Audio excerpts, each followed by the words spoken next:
Oh, okay. We're going.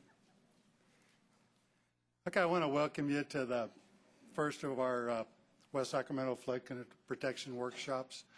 I'm Ken Rizich. I'm manager of Reclamation District 900 and also the Joint Powers Authority that is the local funding mechanism for our latest levee project. I want to introduce a few people. Wes Beers from City Council is here. Bill Denton, who's the president of Reclamation District 900 and on the JPA board. Kent Lang, who's from District 537. Les Harder, deputy director of Department of Water Resources. And then our speakers are going to be Lucy Edom is going to kind of facilitate and keep us in line. Mike Inamine is going to talk about the states program and some of the work they're doing. And then Ray Costa is going to do the technical review of what we've found with our project so far. So with that, I'll turn it over to Lucy.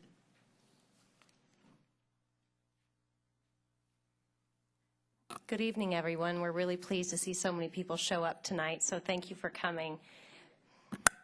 I'm much shorter than Ken, so I'll try to crank this down. So anyway, we have a lot of information to go over tonight and are planning on covering a lot of ground. So I wanted to make sure that you all have copies of some things that were in the packet up front. So you should all have an agenda that looks like this. They ran out of packets. I think there are some more inside. Shanna, I think there's some right over there on the counter. Who needs a packet? Okay. We might need to have some copies made, but we can bring them in. I'll call on you again when the copies show up. So Megan, are you guys making more copies? Okay. So if you can raise your hand up again, we'll pass them out. It looks like we have enough. Then there's a copy of the PowerPoint, which should also be in your packet. There's an FAQ, frequently asked questions, which is also in the packet. And then just before I forget, you should have all received a newsletter, which is most likely how you heard about the workshop today. But if you didn't, we have extra copies of this that you can get from the group. And then we'd like to encourage you, if you have a business or if you're a member of a community organization, we develop these small little cards. They're called counter cards that if you would like to take copies of them to your organization or distribute them at Kiwanis or something like that, we have a lot of extra copies here, and we'd like to give you a stack of them to take with you because we'd like to inform as many people as possible about the flood protection program. So you can see the folks at the table when you're leaving tonight, and we can give copies to you there. So again, my name is Lucy, and I'll be serving as the meeting facilitator. There's a lot of folks in the room tonight, and there's a lot of information we're going to be sharing with you. So we want to make sure that we're able to get through everyone's questions and comments in the best way possible. So we've got a couple of recommendations on how to run the meeting tonight. So first and foremost,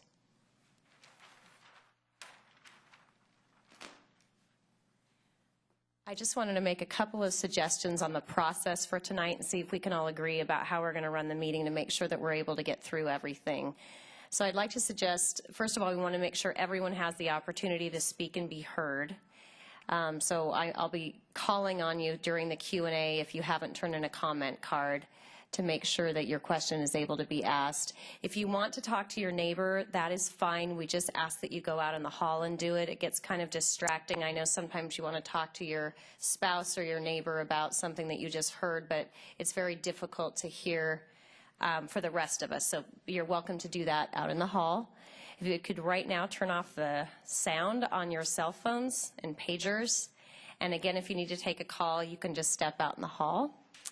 If you could hold questions until the end of the presentation. We've given you a copy of the PowerPoint so that you can jot down questions as you go. And we also had these question forms. And we'd like to ask that you fill out the form with your question on it, if possible, just because there's so much different information that we're going to be going through that we thought it would be helpful to kind of categorize the questions so that we're covering similar topics at the same time. So we are going to take a 5-minute break after the presentation to kind of organize the questions, and then we'll be starting to answer the questions as we go. So does anybody have any questions at this point in time? Okay. You do. And your question? We can, that got very loud. Kim, if we could get some copies of the question forms, that would be great.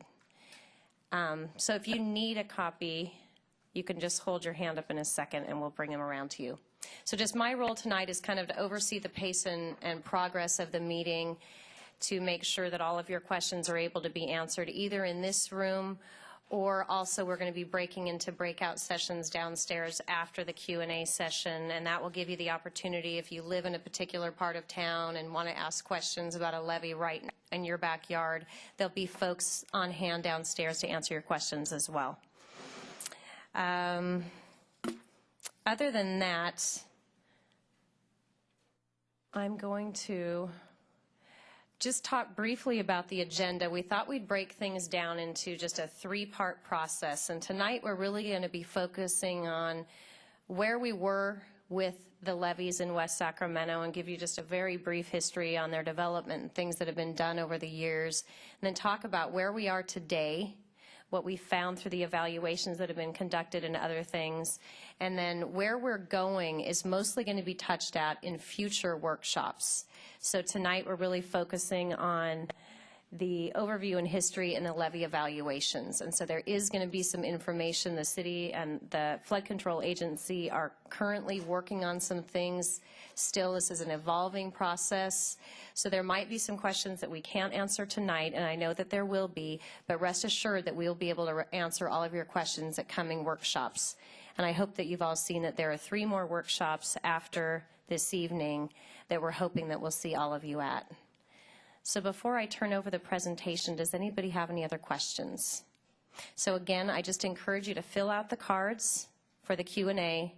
We will be doing a Q&A after the presentation, and then when the Q&A is completed, we'll be moving downstairs, and there are a lot of folks down there that have the same information as the speakers who can answer more of your questions in a one-on-one setting downstairs. So with that, I'm going to turn it back over to Ken, and he's going to start talking to you about the history of the levees and other important information. Is it Mike? Yeah. Sorry, it's Mike. And Mike, just so that you know, is from the Department of Water Resources. So Mike.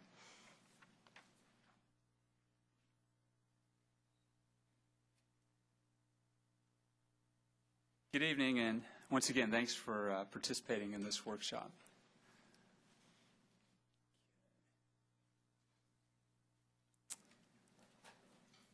Okay, what I'm going to do is, again, I'm with the State of California Division of Flood Management. What I'm going to do is give you an overview of what California is doing and how California is involved with flood control in West Sacramento, and hopefully to impart some of the coordination or a sense of the coordination that we're engaged in with both City of West Sacramento and the Corps of Engineers.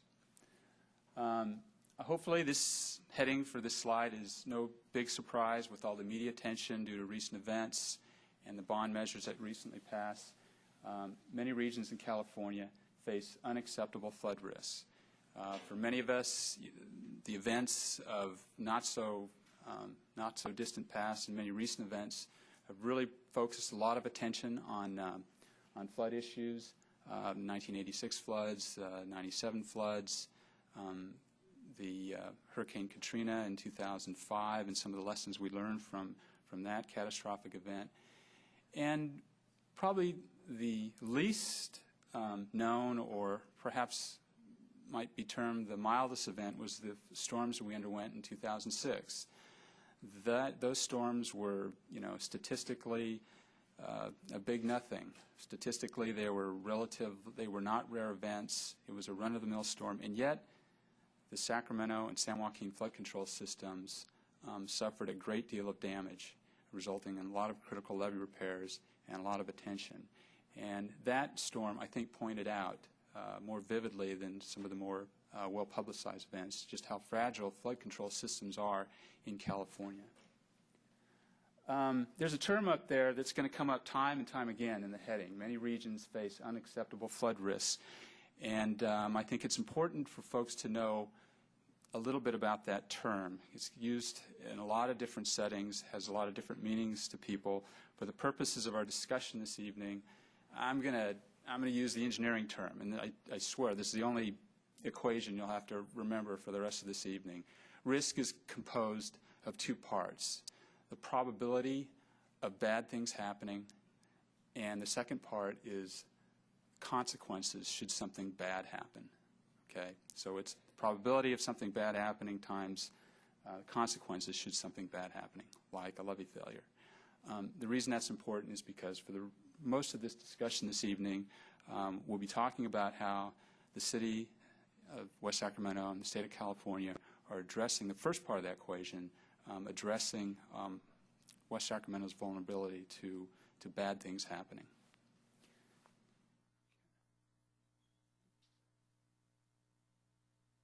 Okay, I already screwed up, Lucy.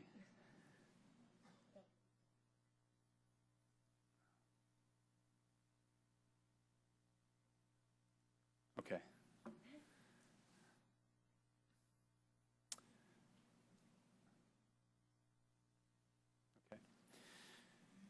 Why don't we let the professional drive the rest of this session, okay?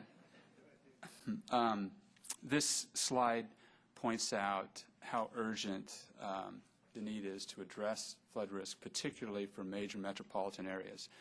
This graphic shows more vividly than anything I've ever seen how vulnerable the Sacramento area is. And I understand that, you know, there's the word Sacramento up there implies greater Sacramento, but West Sacramento is in that realm that you see up there in terms of flood risk. So these are the major cities that lie in the floodplains that lie along the banks of rivers throughout the country, and the Sacramento area, and that includes West Sacramento, is at the bottom of the list. And the distant second place runner-up is New Orleans pre-Katrina, which enjoyed about 250 years of flood protection. So it points out vividly just how vulnerable the Sacramento area is with regard to flood risk. Okay, next slide. These are just a couple of points, again, to point out some recent changes, why the state of California is involved in flood control in a much more proactive way, why the state of California is engaged with cities like the city of West Sacramento to promote and construct flood improvements. Most of the extensive flooding that can occur in California is in the Central Valley. By and large, the Sacramento-San Joaquin flood control systems provide flood protection, most of the flood protection in California. Most of the major metropolitan areas, they're by and large not protected by levee systems as extensive as the Central Valley. In addition, there's widespread local flood challenges. By local flooding, we mean like storm water. Water ends up on the street, goes in a culvert. That's a different situation than the kind of flooding that can occur here in West Sacramento due to a failure of a levee or overtopping of a levee due to river stage. Another point to make is that the state's water supply is threatened by fragile delta levees. The delta levees are fragile both by virtue of the way they were constructed, their construction materials. Delta levees are also working all the time. They're full-time levees. The water is always on those levees as opposed to other levee systems where the water only comes up during the wet season. And the state's water supply is threatened because water to two-thirds of the state is conveyed south through those very fragile levees. A very important point is that every taxpayer pays when state federal project levies fail. And this is due to a couple events. Most significantly, in 1986, a levee failed in the town of Linda on the Feather River, caused widespread damage. The state of California was successfully sued to the tune of $500 million, $500 million. And while that's a lot of money, the biggest impact of that suit was that the state was found liable for all the consequences of a levee failure. Okay, that's the second part of that equation I alluded to earlier. The state is liable, and that's not just the affected communities that pay for those sorts of damages. It's the state of California, every taxpayer in the state. And I think, you know, when the propositions were out on the street, 1E and 84 were out in the street, there was always some question about whether people understood that everybody in California was going to be paying for that, how people would vote. And I think people in general got it, that everybody pays for flood protection in the Central Valley. So that certainly got everybody's attention, particularly legislature, state government. Another thing happened most recently, and that was that a lot of federal funding for flood control projects, work that the federal government is normally obligated to pay for, a lot of that funding dried up. And for the first time, the state was funding and executing work that the federal government would normally do. And that was very unusual. It was really a paradigm shift, at least if it continues the way it's been going. And what it means, in addition to the paternal liability, which really puts the crosshairs on the state to fix levees or to be responsible for levees, in addition, much of the funding, burden of funding is going to be on the state, or has been on the state. And so those two factors are going to result, or have resulted, in the state being a lot more proactive in flood protection in California in a way that really never been seen in the state before. The last point, lessons from Katrina. There are a number of things that we've learned from Katrina.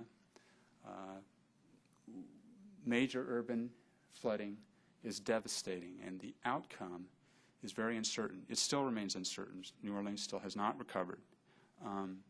The economic consequences of major urban flooding were, I think, by most accounts, were undercalculated. And they've been much greater than anybody really foresaw. Emergency response preparation saves lives. All of us saw evidence of that in our news screens as it was happening, as the events were unfolding, Katrina. And the last point, and a point that I think applies in particular to West Sacramento and the work that the state of California is doing in your community, is that a piecemeal approach degrades flood control systems. Les Harder and I were in New Orleans soon after Katrina, and we looked at flood walls that were, there was one flood wall right next to another flood wall, and there was a distance between the elevations of these two flood walls that were like this. And they were protecting against the same water stage. And the reason for that was that there were changes in jurisdiction. There was one flood control agency that butted right up against another flood control agency. The flood didn't know that. The water stage, it made no difference to water stage. And so, obviously, the lower stage was more vulnerable to flooding. And failures resulted as a result of some of that piecemeal approach to flood protection. That applies not only to the construction or physical facilities that protect us from flooding, it also applies to the way that engineers evaluate flood control systems. A lot of flood control systems are evaluated in sort of a piecemeal way by a lot of different entities. In West Sacramento has done a lot of the right things in going out and investigating their levees. The state of California came in with a separate levee evaluations program, but pretty much looking at the same things, as you'll see later in this presentation. And it's extremely important to us that we not fall prey to those pitfalls of piecemealing both the execution of construction of flood control facilities, but also the evaluations. Next slide. I'm going to talk very briefly about flood safe, and if there are more specific questions, this is one of those topics that's probably best left for the breakout session later this evening. Flood Safe California is sort of the overarching state strategy or approach to flood control in California. Purpose of Flood Safe California, or to define Flood Safe California, it's a strategic initiative under development by the Department of Water Resources to improve flood protection for the people of California.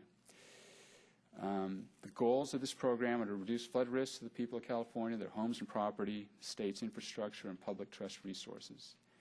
Number 2, to develop a sustainable flood management system for the future. One of the major issues with flood control in California is that there's never been a reliable source of funding. With the passage of bonds 1E and 84, we have an opportunity to provide viable, sustainable financing for flood protection in California long after those bond monies are gone. And the last bullet is to reduce the adverse consequences of floods when they do occur. Regardless of what we do to levees, there's always risk associated with living behind a levee.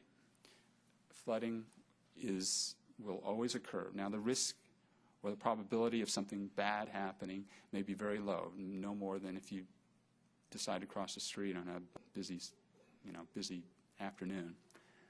But we need to reduce the consequences of floods when they do occur, and they will occur. Okay, next slide. There's a couple of major pieces to Flood Safe California, and I'll go through these very quickly. And the topic of this discussion is contained in this first bullet: design and construction work for urgent repairs and improvements, including levee evaluations and Delta levee programs. Reimbursement for the local share of federal flood control projects, construction outside the Central Valley. These are projects that are outside of what we call the Central Valley Flood Control Project. Statewide grants for construction of stormwater flood management projects, non-structural flood corridor projects, urban streams restorations, and floodplain delineations. And the last item, major item, is regional flood plans and the California Flood Plan. California Flood Plan is the overarching strategy to flood protection in California. Regional flood plans would be created by local communities like this community, along with affected neighbors. Okay, next slide. Now, I'm going to be talking. This slide just points out the major elements of what the state of California, what Division of Flood Management is doing with regard to geotechnical levee evaluations in West Sacramento. It's coordinated with the presentation that Ray will be giving on the West Sacramento levee evaluations program, both looking at pretty much the same things, both conforming to the same criteria. Now, the State of California program is looking at levees that protect population centers of 10,000 people or more, and it's termed the Urban Levee Evaluations Program. Later on, you'll be hearing about a non-urban or rural levee evaluations program, and that has yet to get kicked off. We're only looking at state federal project levees. These are levees that have been accepted by the Corps of Engineers into the state federal project and operated and maintained by the state of California or by local reclamation districts like here in West Sacramento. We're looking at levees with respect to seepage, static and seismic stability, settlement, and erosion. We'll talk a little bit about that later on. Ray will talk a little bit later on specifically what that means. And the goal for West Sacramento and the state for urban areas is to provide at least 200-year flood protection for affected communities, and also to meet, at a minimum, the Corps of Engineers and FEMA criteria for certification. At the conclusion of our study, we will be providing alternatives for any identified deficiencies. And that means that in addition to evaluating the structural integrity of levees that encircle West Sacramento, we'll be providing preliminary designs and cost estimates for how to address any identified deficiencies. And finally, the last bullet is to augment West Sacramento's levee evaluation program.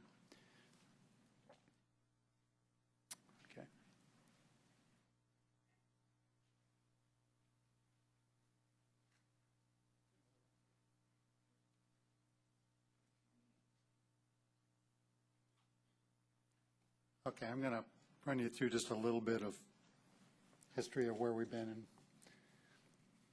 how we got to where we're at right now. So, as you can see, let me get the pin. We're surrounded by we have the Yolo bypass, the Sacramento bypass, the river all the way around the perimeter. So virtually all of, except for this little segment of the south, which is also subject to flooding from the south, we actually are pretty much during high water surrounded by high water. So obviously for us it's really important to really work on this levee system and make sure it performs the way it's supposed to, and to protect the people who live here. So next slide. Here's a little history of kind of what we've done. The levees were constructed in the early 1900s by reclamation districts. District 537 is kind of in the Bright area. District 811 is in the Broderick area, and then kind of the southern 80% of City of West Sacramento is in Reclamation District 900. They each, at that time, had their own separate levee systems that protected the people who live within those areas. In 1993, the Deepwater Channel was constructed. That altered some of our facilities. The navigation levee took the place of our western levee. The history of flood control here is that over time, as the need arose, we made improvements to the system. They're always dependent on funding. Typically after major high water events, funding becomes available, and so typically after high water events is when you get the bulk of your work done. And one of the events that prompted a lot of the recent work was two things. One was that the high water in 1986. We had some very high water flows, and did some flood fighting, and the whole system was stressed, and so there was federal and state money available after that. And at the same time, that's when the city was incorporated in 1988, and so the incorporation of the city required new FEMA maps, and so we had to evaluate the new FEMA maps, and based on the experiences in 1986. It was determined that there were several improvements that needed to be made in order to meet the new criteria at that time. And so the city did some levee repairs. District 537 did some repairs.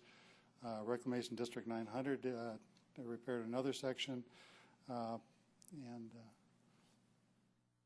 then we also got funding for a stability berm in Southport that improved the performance of the river levee.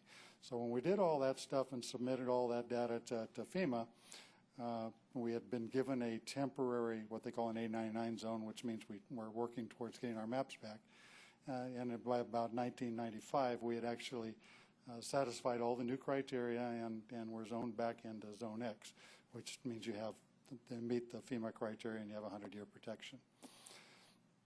So at the same time, we had cost shared with the Corps on a feasibility study to provide a much higher level of protection for the community. And it became obvious that in order to meet the local cost sharing portion of that we were going to have a funding mechanism. So that's when our local JPA was formed, which provides the local share of that project.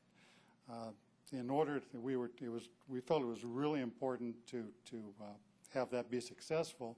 So Reclamation District 900 actually cut their assessment rate in half, and the new JPA picked up the other half. So there was very little increase in out-of-pocket expense for local landowners, which at the time seemed like a really good idea, but 12 years later, RD 900 is kind of suffering from having cut our assessment in half, so we're going to have to deal with that. But we were successful. The assessment was passed. It funded West Sacramento project. And if you go to the next slide, maybe one more.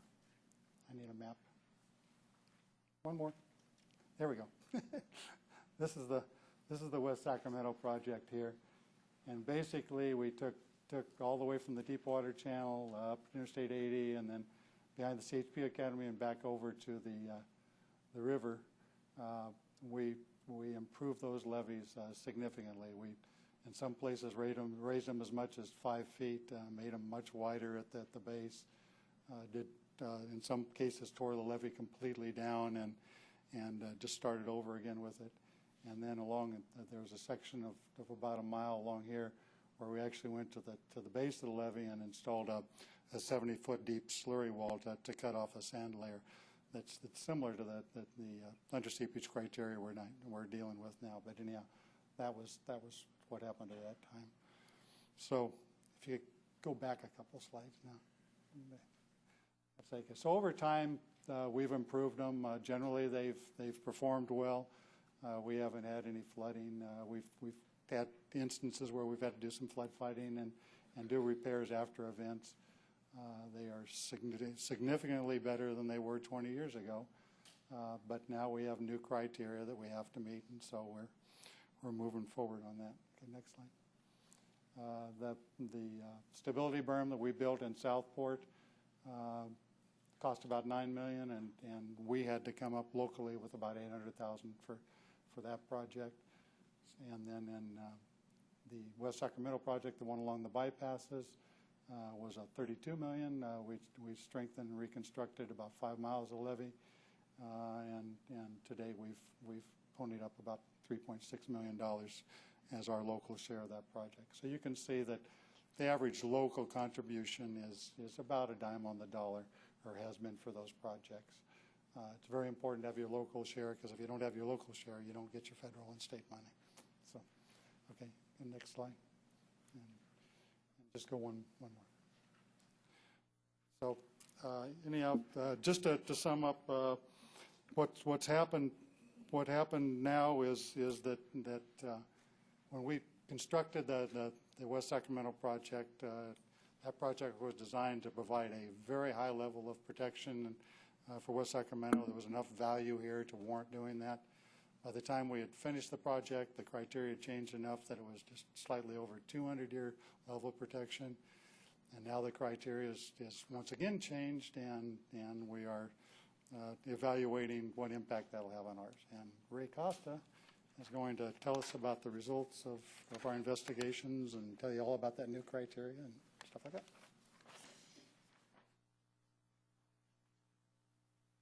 Thank you, Ken.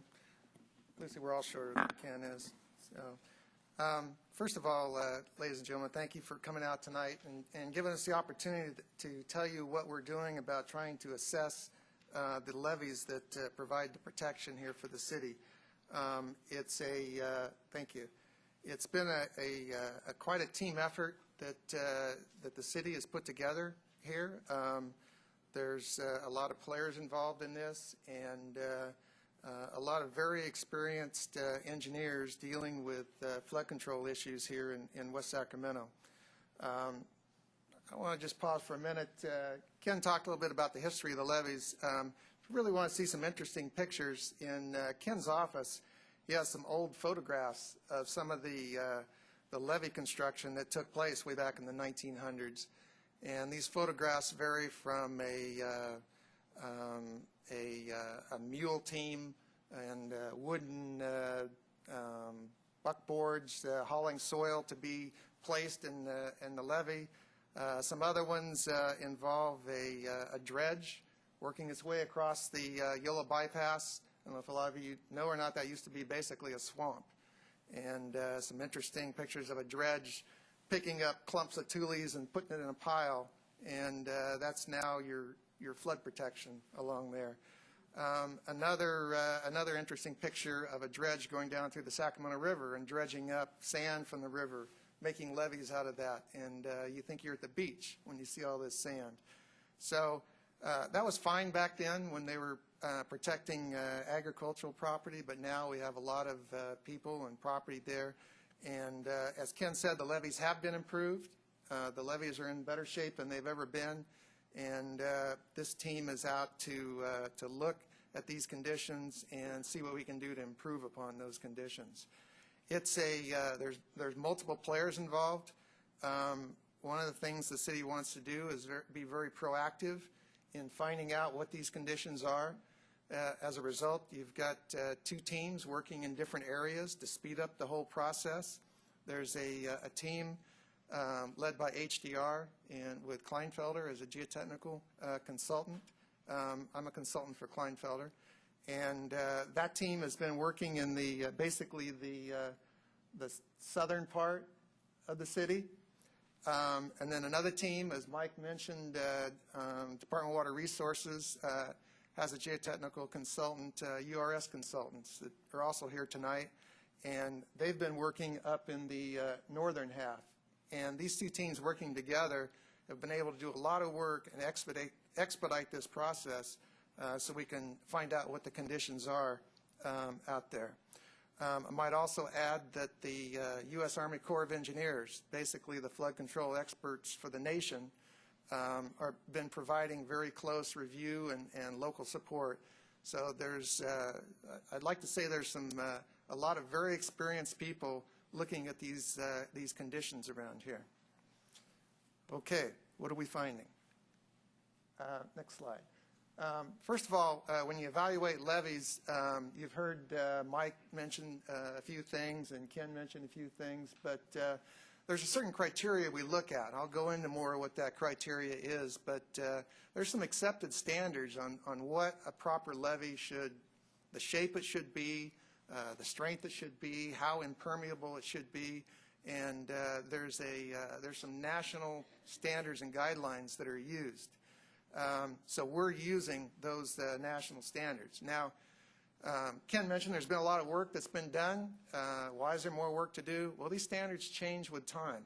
And as evidenced by some of the things that happened in New Orleans with the Katrina flooding, as well as what we experienced here in 1986 and 1997, it's an evolving process that we learn more, and we're using all these lessons learned to establish the criteria that should provide the proper safety for all the people in West Sacramento.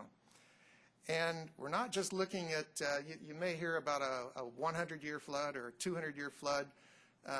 Just to make sure you know, a 100-year flood doesn't mean if it comes along, you got 100 years, you don't have to worry about it. Really what it means is it has a 1% chance of occurrence in any year. And it seems like we've had a lot of those big events all in a row here. A 200-year is actually a 0.5% chance of occurring in any particular year. So just because we had some big ones in 1986 and 1997 doesn't mean that we've got a free pass for another 100 years. It could come along at any time. Next slide, please. Okay, what are we doing out there? I imagine maybe a lot of you have seen there have been a lot of drill rigs out there as soils engineers, and as these are soil embankments. We've got to go out and we've got to find out what are these embankments made of. You know, we're not good enough yet. We don't have that X-ray vision, although we're working on a few things that are helping that. We go out with a drill rig. You can see a drill rig. This is actually a drill rig from a West Sacramento levee. And we take core samples. We drill down and we take a continuous sample of the soil as we go down. And in some cases we go down as much as 150, 180 feet. So we're going very deep to find out what these conditions are, because as you'll see on another diagram, these deep conditions will actually affect the stability of a surface levee. We get these nice core samples, we take them back to our laboratory, and we run tests on them. How strong is this soil? In other words, how well is it going to be able to stand up, hold its own weight? How will it resist the force of water against it? What's the permeability of these materials? Will water freely pass through these embankments, or will it tend to hold the water back? How heavy is the material? You know, it's very important to know a lot of the parameters of the soils in order to go through and do an analysis. I mentioned X-ray vision. The state now has undergone a program, or is currently doing a program You may have actually seen something about it in the newspaper, where they're using some of these new techniques, remote sensing techniques, basically a helicopter flying over the levees with a device that can read a lot of the magnetics of the earth or some of the properties of the earth. And with this information, we're able to supplement, going along and drilling holes every 500 or 1,000 feet. It's what's in between. What are we not seeing? What might we be missing? So with this, some of this these new techniques, we're able to go out and do continuous surveys and look for, we may find something. What's this? It may be an old pipeline that nobody knew about. There may have been an old pipeline that a farmer might have put in to get water from the river. We want to know as much as we can. It's that hidden defect, I think Mike mentioned, that we're doing everything we can to try to find. What do we do with this information? Well, we evaluate what the seepage conditions are. In other words, when this seepage goes through a levee, does it weaken the levee? Does it cause slides? Does it carry material with it? You might have heard terms like piping and internal erosion, where if there's enough force of water and it's going fast enough through a levee, it'll wash material out and make a hole and kind of work its way back to the river. We're also concerned about erosion. How fast is that water going by? Is it going fast enough that it's going to erode the materials? As I mentioned before, a lot of these levees, especially along the Sacramento River, were made by sand dredged up from the bottom of the river. You can imagine it's very erodible. Wouldn't take much in the way of a velocity to go through and erode that. So we assess the erodibility of the material. And then we also look at the, we call freeboard. Freeboard meaning it's like if you're out in a boat in a lake and you look and you see where the water is in the lake and you see where the top of your boat is. That's the freeboard. That's your safety factor from the water coming over the top. Same thing in levees. We look at how high will the water get in that 100-year or 200-year event. Well, you know what? We want a safety factor above that. We want to know that we've got some extra splash space above that. Next slide. And these are why we want to know a lot of this information. You can see in the slide in the upper left-hand corner, this is an area where there wasn't much freeboard. There wasn't much safety factor from that water surface condition, and this levee is actually being overtopped. You can see another one where a lot of wave action. This is something that might be critical out along the Yolo Bypass. I'm sure many of you have driven across the Yolo Bypass during the high water conditions, seen the big waves that come out across there, and those waves terminate on your levees along the Yolo Bypass. What kind of impact, what kind of damage might those waves do? This is a diagram kind of showing this underseepage. This is something I'll talk a little bit more about later. This is really a condition that has been found to exist in this whole Sacramento Valley. It's a relic of, believe it or not, back when the glaciers in the Sierra Nevada melted and washed down all this coarse material. Since then, it's been covered up. So you don't really know it, but there's a lot of very permeable material down underneath these levees. A lot of it, in some cases, is connected to the river, and so that pressure that's in the river just likes to go underneath that levee and be a pressure on the land side. You can see the water side here, a flow path, that boil I talked about, that eroded hole that would tend to work its way back. And really what happens is the levee winds up slumping into the hole, the levee overtops. This kind of failure mechanism is what is thought to have caused the 1986 levee break up on the Yuba River, as well as the 1997 levee break along the Feather River. So it's something that we're really concerned about and we're really watching for in your system. And then this is the Jones Tract levee break. This is, we've got some Department of Water Resources people here who probably address that better than I can, but this was sort of why did this happen? Here it is in the middle of the summer, no big high flood event. We had the levee fail. Was it an old rodent hole? Was it a beaver activity? What was it some seepage?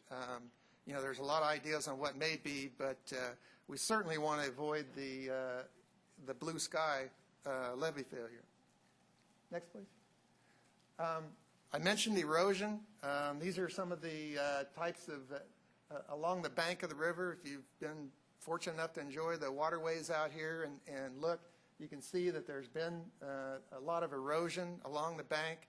Again, it's, that sandy material that was placed there that is eroding away. Here, as you can see, some emergency repairs to try to control erosion along one area. Next, please. This is, Mike used one equation. I'm going to try to stay out of all equations tonight, but this is the type of analysis that a geotechnical engineer, a levee engineer would do. We go out, we get those borings, we find out what is the stratigraphy under that levee? What's it sitting on? What's the levee made out of? Once we know that, we can go through and we can look and say, what are the threats to this levee? In this case, we have a permeable layer through here that, is that potential underseepage problem I talked to you about. That's the underseepage risk. Through seepage, that's quite frankly, that's seepage that just goes plain through the levee. That was the big risk here in West Sacramento in 1986, and the project that Ken talked about, the big repair project that was done down in the south area, and also same problems that happened in Natomas as well as the pocket area with these sandy levees is water was going through those levees so fast and eroding material and causing it to be weak that it was just sloughing away, and they almost lost the levee. So after 1986, if you've been out in the south part of town, you'll see a little hump at the landside toe. Well, that little hump there is a buttress, to protect against that through seepage concern. Freeboard talked about, how much room, are our levees high enough? Are they tall enough? Are they going to contain that 100-year storm or that 200-year storm? Got a couple spots a little low, not a real big issue. And then erosion. I think a lot of you saw this last summer, the governor declared an emergency to get out and do a lot of bank protection or erosion protection projects along the river. West Sacramento benefited from some of that emergency work, and there was some bank protection work done over here to take care of erosion. Next. Another example of that erosion, this is in West Sacramento. You can see we're starting to cut back underneath the levee. And then we have slope stability. We all kind of know if you pile soil too high, too steep, it'll fail under its own weight. We've got some pretty steep slopes out along the Sacramento River, probably due to erosion that's taken place over the years and gradually steepened those slopes as eroded back into the levee. Next, please. Okay, how can we fix this? Well, we've got a number of things that we can do to fix it. Ken talked about some of them earlier, but let me tell you about some of the fixes that you'll likely see out here on your West Sacramento levees. First of all, we can do what's called a cutoff wall. We can go along and through the levee, we install basically a low permeability or an impermeable trench. Well, we fill a trench with this impermeable clay, and we stop that seepage. We stop the seepage, or slow it down quite a bit. We don't completely stop it. I shouldn't say that, but we stop that through seepage that's going through. but we also stop that underseepage that's going through. And what we try to do is the pressure that may be built up out here in the river, we try to give ourselves a barrier. In some cases, those cutoff walls are up to 80 feet deep. You can build them. This is the world's largest backhoe that has about a 80-foot deep reach with its arm, goes along the levee, cuts a trench, and then it's backfilled or replaced with this cement clay mixture that hardens. It's not concrete, but it's a stiff clay with a real low permeability that, again, knocks down those seepage pressures that would go through. In some cases, on the other side of the river, there's some of these cutoff walls are actually 110 foot deep. So we're talking about significant seepage issues, significant thicknesses of real permeable material that, again, we're trying to reduce that pressure on the land side that's trying to lift it up and be an unsafe condition. Another thing that can be done is, depending upon available room, is what's called a seepage berm. Now, I talked a little bit about down in the south part of town where after 86 we put that stability berm, that little hump that you see at the toe of the levee. Well, that's for that through seepage issue. There's a seepage berm that we can actually construct, again, on the land side. And what it does is, in the simplest terms, it provides weight to counteract that pressure that's going underneath and trying to push up. And those seepage berms, they might be anywhere from 3 to 7 feet thick and can extend out from the toe of the levee anywhere from 100 to 300 feet. But it's just another tool that can be used to counteract that underseepage pressure that we're getting. Next, please.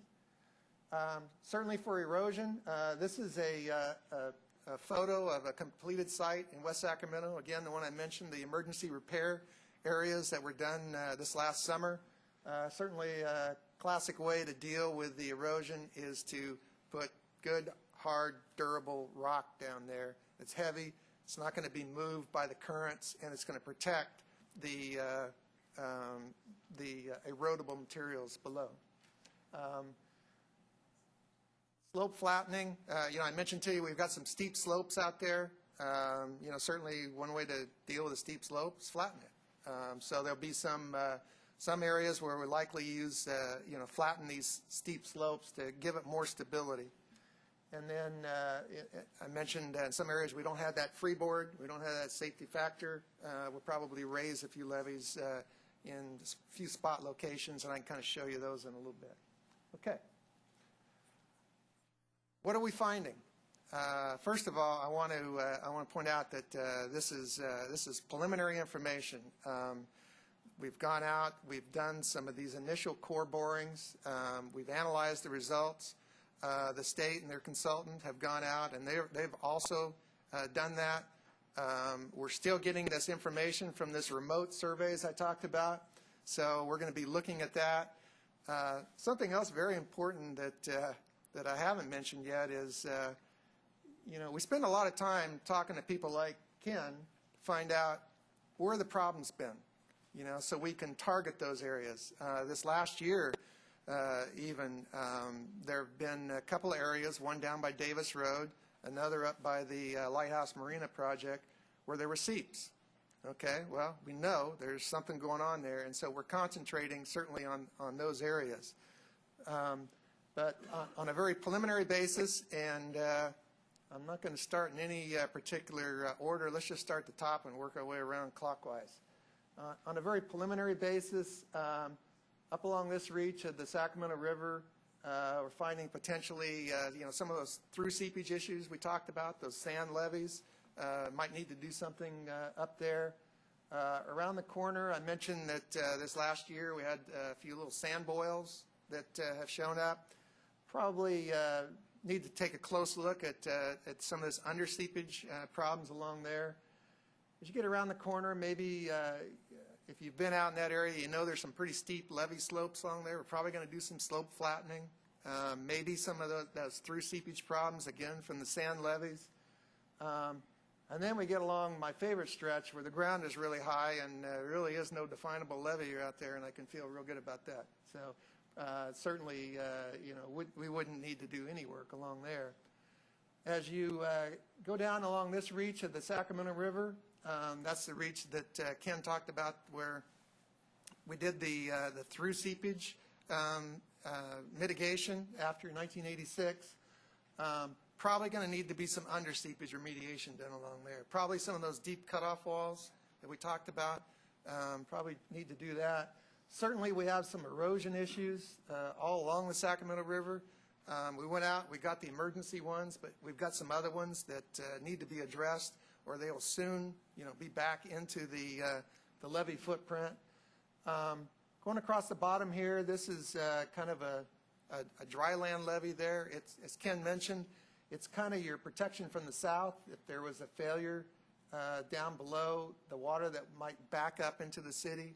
There's probably some issues we need to look at along here. There's a levee along here that is kind of that old Thule levee I talked about.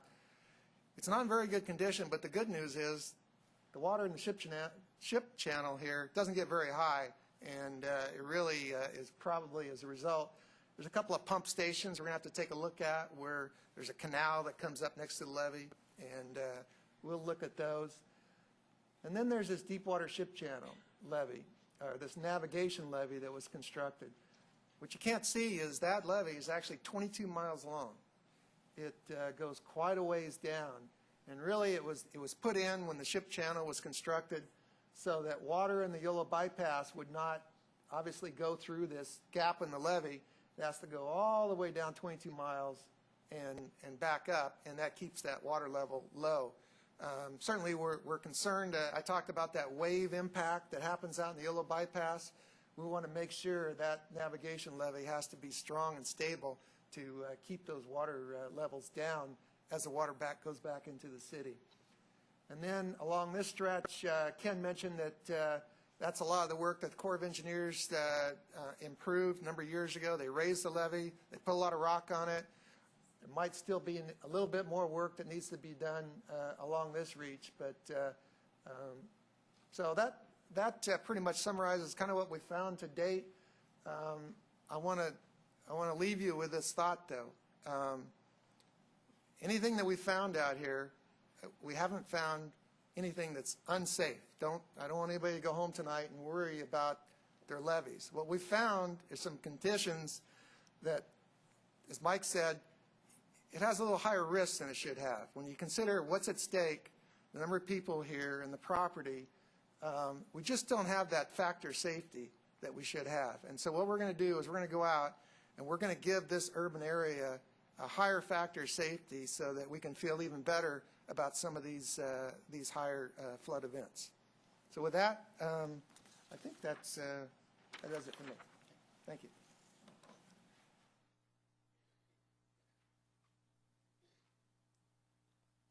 Next slide. Just kind of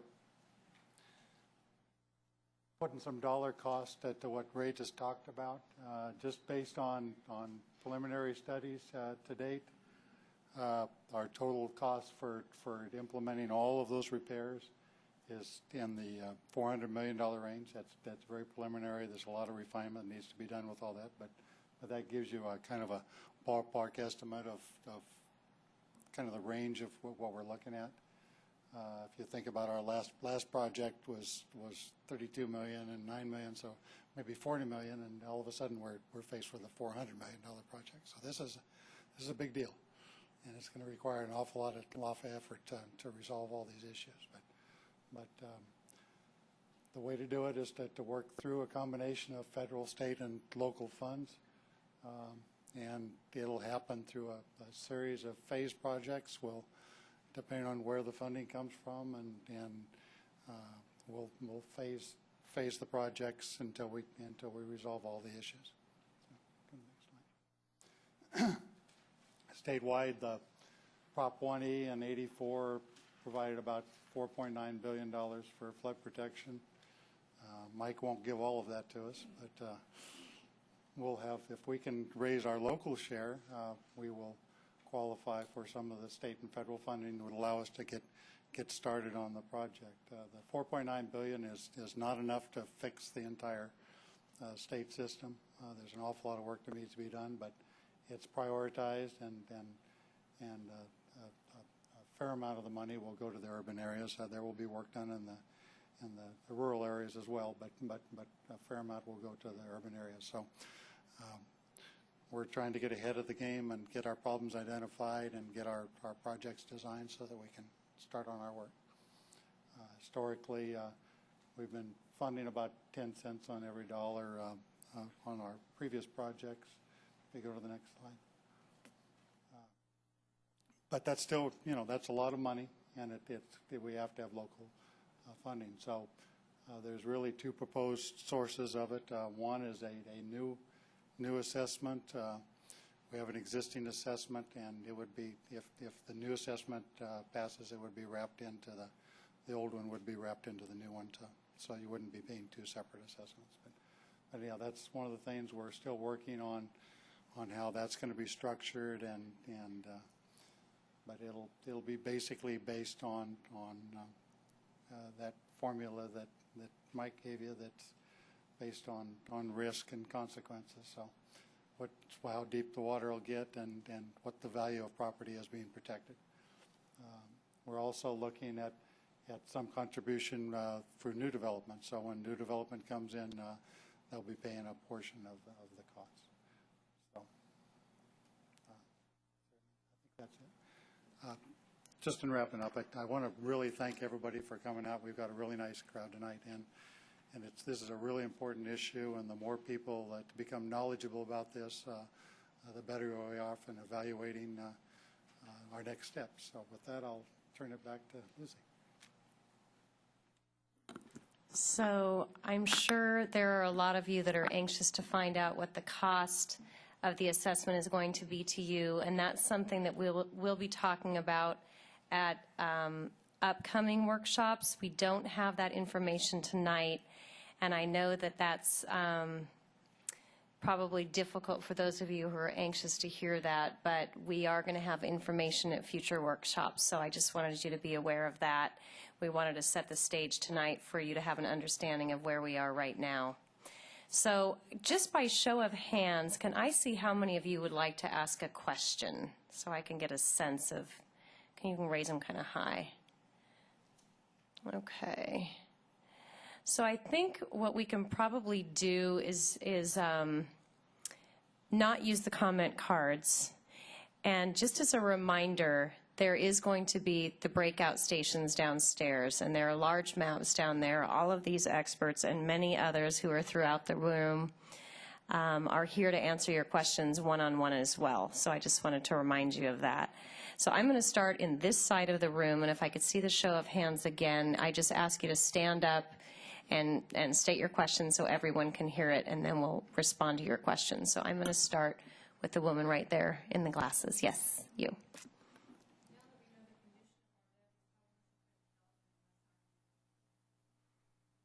Okay.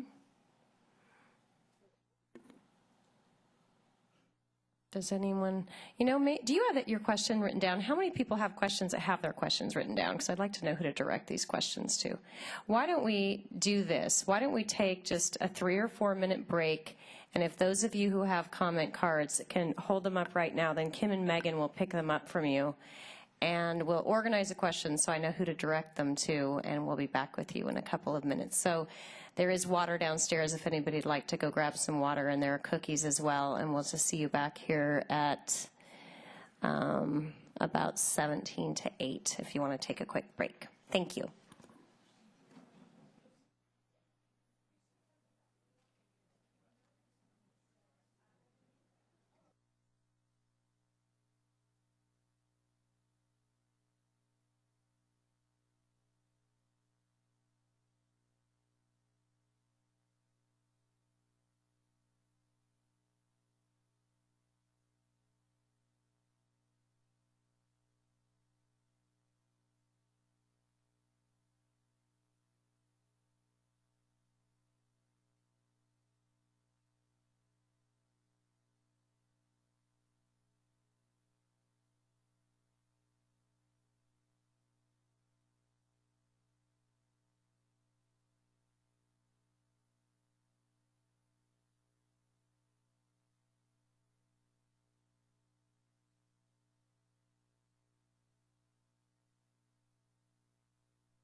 So we're going to get through the majority of these questions. There are a couple of questions that are very detailed that we're going to ask that you ask down at the table at the end, but for the most part, we're going to be able to answer your questions right here from the podium. So I'm going to start out having Steve Patek from the City of West Sacramento answer some questions, and I'll just read the first question, and then he will answer. And actually, there's a number of them. If I receive in the mail an offer to buy flood insurance from my home, should I buy it? I thought that a few years ago this area was not insurable for floods.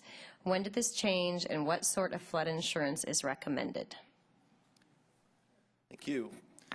It's a little bit confusing. The question, the statement was you thought the area was uninsurable. Actually, that's not true. You can buy flooding. What's been happening for most of our lifetime, in fact, is flood insurance was not required if you have a federal insured mortgage.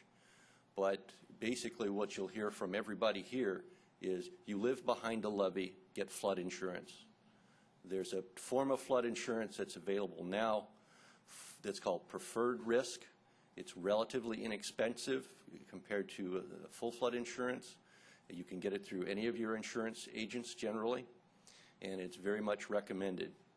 There may come a time, based on what we've found out and based upon when FEMA begins to look at this area, that mapping will change and flood insurance will be required. There are going to be a number of cases where if you have flood insurance, the preferred risk policy in place before they remap, you'll be able to maintain a lower level of flood insurance cost per year than if you try to come in after the remap and buy flood insurance. So we definitely recommend buying flood insurance.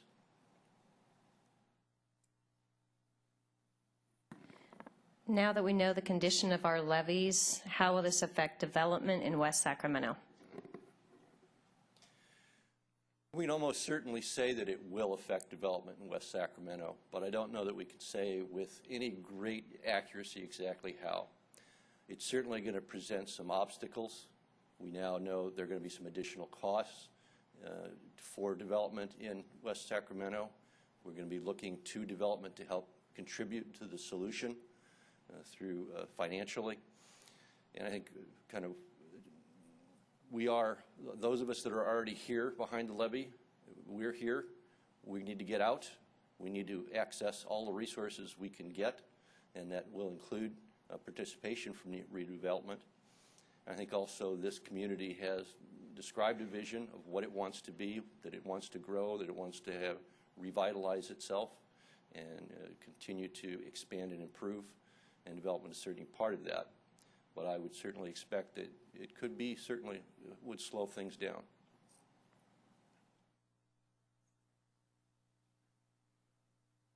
Levees serve as important recreation and green state areas and are good locations for bike trails, et cetera. When doing all this work, can we leave or create bike walking trails in place? We have, in fact, shown the tops of almost all of our levees as bike trails. There's been a long-term plan to take the Southport levee, the South River Road levee, and convert that to either a full bike trail or a limited vehicle access that could be then safer for bikes. We've talked about bike trails and hiking trails and equestrian trails along the west side levee of Southport, the east side of the ship channel, and we've even talked about, in longer terms, a levee along the main levee, the navigation levee, the bypass that might go all the way down to almost to the Bay Area, but that's a long one. So certainly we have always planned that these levees would be places for bike trails. Now, when they're rebuilding the levee, you're probably not going to be able to get on it with a bike, but we're hoping that certainly we get back to it as quickly as possible. Are we going to only settle for 100 to 200 year protection when we know that's only the minimum? We're going to go for the highest level of protection that A, we have resources to be able to afford, and B, that we're allowed. One of the issues that really is that people are wrestling with, of course, is Nobody wants their levy, the levy on the other side of the river, to be higher than the levy on your side of the river. And DWR and the Rec Board are very careful about that. They don't want what they call levy inequality. And generally, height is not the main issue for us. We have generally the height in the freeboard, so it's a structural, more of a structural, and we'll certainly look to make that structurally. We don't think there's, it's not going to cost twice as much to get to 200 years as it does to 100 years. So I would just say we're going to try to get the highest level of protection we can get within the limitations. So now I'd like to ask Caroline Quinn to come up from the City of West Sacramento, and she'll respond to this question, which is, will the city be ready to request funding from the state for appropriation this year? The city has, in fact, been having conversations with our state officials and our federal officials with regard to funding that we need to implement our next phases of work. And we have requests in at both the federal level and the state level for funding those next phases of work. The state is still in the process of developing exactly how they're going to, an expenditure plan for their bond funds. There is a category that will help fund continuing levy evaluations and the next step that we would be taking, and we're hoping to, we're ready to move on to that next step, and we're in a conversation with the state and with our elected officials to secure those funds. And if Les Harder could come up front from the Department of Water Resources, he's going to answer these questions. What is the levy freeboard in feet for West Sacramento, and how will it be affected by global warming? Not in the right direction. To a certain extent, I don't know exactly what the freeboard is throughout the system. Maybe Ken should answer that part of the question. But with regard to climate change, global warming, we are already seeing the effects of that. That's one of the reasons why we're having to redesign and reevaluate a lot of the levees, is because the storms we have now are much more powerful than the ones that were around 100 years ago when the system was basically conceived. One of the things that's going on now, of course, with climate change and global warming is that California is losing its largest flood control reservoir, which is the snowpack. So we're going to lose about 25% of the snowpack is projected within the next 50 years or so. That has enormous implications, not just for water supply, but for flood control. We're going to have larger storms, larger water coming down, won't stay up there as snow, it'll be coming down to the valley. So we have to protect our system and adapt to it. I think the evaluations we're going to be doing now are you going to use existing federal criteria. We're going to follow that and work with the local partners to try and do that. But I think when we actually design and work with the federal government and our local partners on the fixes, we will probably put an extra component, an additional factor or margin to address future climate change. And one of the things I want to emphasize is that this round of repairs and investigations is part of a continual process. As time goes on, as climate change continues, we're going to have to continually relook at the system, reevaluate it for the changes that we see, and probably have to upgrade the protection, not just for the effects of climate change, but also because we're putting more people behind the levees at risk.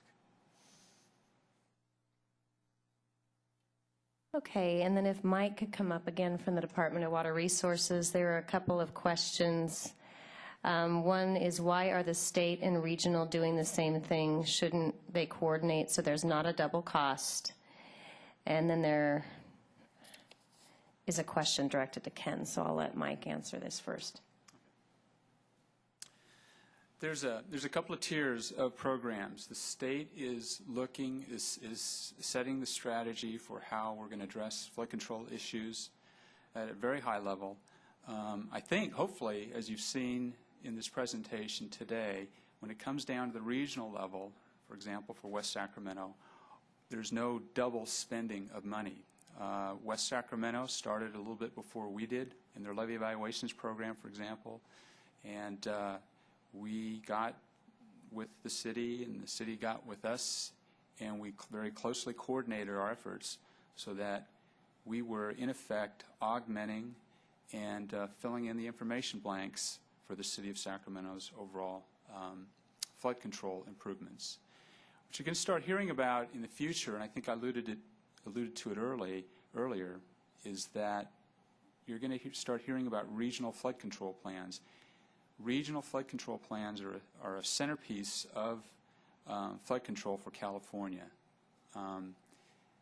Everything that West Sacramento does, to improve its levees, it has obviously has a benefit for the people of West Sacramento. Any improvements beyond what pre-existed flood control here, as was alluded earlier, has an effect on neighbors downstream or even upstream. And so what you do in West Sacramento has a regional effect. So there's a lot of coordination that has to take place with all of your neighbors. And that's one of the centerpieces of the overall strategy for flood control in California.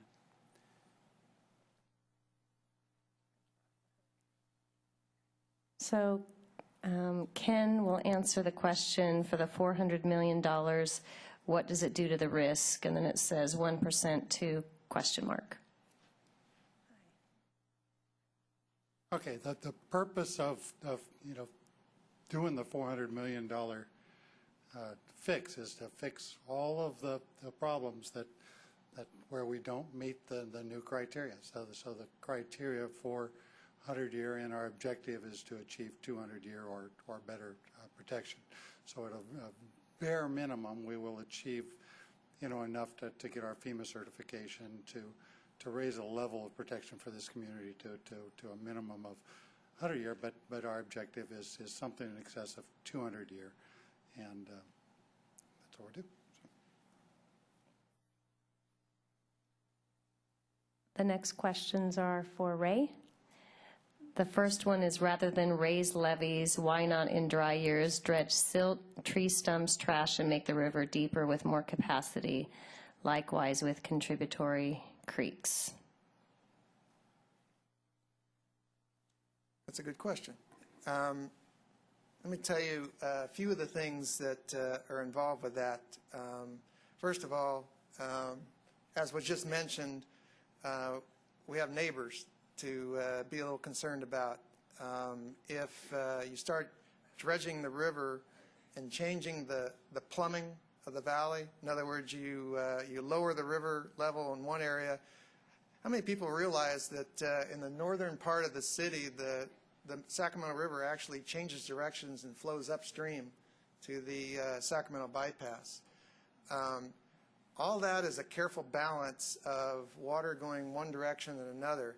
If you start getting in and dredging and changing channel capacities, you might cause more water to go down to your neighbor that they might not be too happy about. So there's a concern with how you might affect the plumbing around you.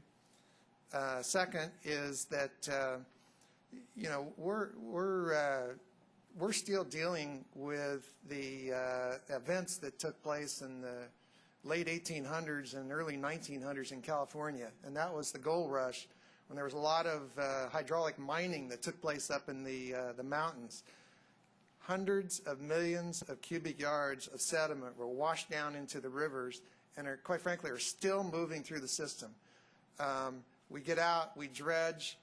I can tell you that up on the Feather River, there's a tremendous supply of sediment that still wants to come down. We're talking about a 50-year project here. If we did get into a dredging program, it would have to be kind of a continual type thing because there's sediment still moving through the system. Unfortunately, also a part of the relic of that process, there's some nasty things in some cases in the sediments going through. There's a lot of mercury that was used in the gold recovery process. There's some of the chemicals that were used in our ag areas in the past. And so even if we did dredge, the disposal of sediments is an issue that if it contains some of these heavy metals and toxic substances, to try to find a place to put that. One last thing is if you can picture in your mind that cross-section that I mentioned up there, and I talked to you about that underseepage, that water going underneath the levee. you make that hole deeper on the water side, you're exposing more of that layer for that charge action, and there's more pressure that can build up. You know, if you know, to a certain extent, there's a little bit of a liner there. You have to be real careful. You start penetrating that liner and getting down into more permeable layers, you could be causing yourself some problems. It's something that it's looked at, but I'm giving you some of the reasons why it typically isn't done through this reach. So the next question, I'll be curious to hear after the meeting what your profession is, because you're obviously in a technical profession. The question is, continuous coring does not always mean continuous retrieval of core. Drilling loose, and I can't even read the whole question, so Ray may need to finish it, can produce a retrieval of only 50% or less. Current exploration is not utilizing borehole geophysics to produce a continuous log, which can be used to correlate with a lithology log. Is due diligence being served? And actually, if Ray can give a very short answer to this, this is probably a great question for the table. So we'll see if he can do it fairly quickly, and then you can see him downstairs for the rest of the answer. Is my boss in the audience here tonight? Is it a ringer question? It's a very good comment. I would look for me later on. I'd like to individually tell you some of the things that we're doing. We are getting very good retrieval. We are using other tools. I didn't mention earlier the cone penetrometer, where we push a device in the ground and we get a continuous reading of what's through there. We're doing some drilling methods, sonic drilling, where we vibrate a casing in the ground through coarse materials. We are getting 100% recovery. You know, in some cases we're not, but it's 150 feet down. We kind of don't care. We want to know for sure what's up in the action zone, and we're paying attention to that. But Simeon, I'd like to talk to you more about that, please. The next one is, does the city have separate cost estimates for each levee reach 1 through 9? And if so, what are the projected costs for each levee reach, adding up to $400 million? Yes, and you saw that diagram that was up there that showed all the different reaches, different numbered reaches. Yes, there is a cost estimate for each of those. I know who asked this question, and I'd be happy to share some of that information later on. But yes, it is being developed reach by reach. There's no mention of seismic-induced, I don't know if I can't read the word or if it's too technical for me. Liquefaction potential. No shear wave velocity studies performed in something at boring sites. Maybe you can say that word. In situ. Another one of my bosses are here tonight. I have many. One of the things that wasn't mentioned, we didn't want to get into the detail, but I talked about the studies that Department of Water Resources is doing. They have an independent panel of experts. These are people that were involved in the analysis of the Katrina failures. These are international authorities on earthquakes and liquefaction. I can tell you that it's being looked at. I can tell you that believe it or not, the seismic analysis on levees is not something that's commonly done. The reason for that is that it's considered a remote event that you would have this 200-year flood at the same time have the maximum earthquake event. That's a real remote. You start compounding low probability on low probability, and it's real low. But this independent group of consultants has asked the state to look at that, and their consultant, URS, is looking at that. I can tell you that Kleinfelder is looking at some of that. We are doing some assessment. We are doing, I mentioned some of this device that we push down in the ground. We can get good information to evaluate liquefaction. And if you want more of an answer, I'd be happy to talk to you later. So we're done with the technical questions for now, which is good for all of us since I can't even state the words. So now we're going to ask Shanna Zussman from the City of West Sacramento to come up. We're going to ask a couple of financial related questions. Has the City of West Sac considered a mail vote similar to the City of Sacramento? Thank you. Before I answer that, I thought I might just talk a little bit about the overall financing plan that we're currently working through and in the process of preparing. As you heard Ken mention before, sort of historically what we've been able to fund in West Sacramento is about 10% of the total project cost for levee improvements. And that's sort of the traditional local match that's typically required.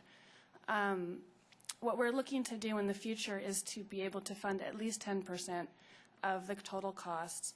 And one of the ways that we're going to be doing that would be through a local parcel assessment, annual parcel assessment. And that's basically the mail-out vote that is referenced in relation to Sacramento. We would be looking to do a similar process here in West Sacramento. Ballots would be mailed to every property owner towards the end of May, and it would identify the amount that each parcel would pay for their annual assessment. And folks would be asked to vote on the assessment and return their ballots to the city. So as we mentioned before, the details of that assessment will be coming out in the future workshops, particularly in the May 15th workshop. We'll really go into the details of that formula. And then just as a closing comment on this question, the other component of the local funding that Ken alluded to is a mechanism for new development to contribute to the flood protection program through an in lieu fee. What amount does the city estimate can be generated by the annual parcel assessment? Sure. We're looking again at about 10.5% from the parcel assessment, which would be about $42 million.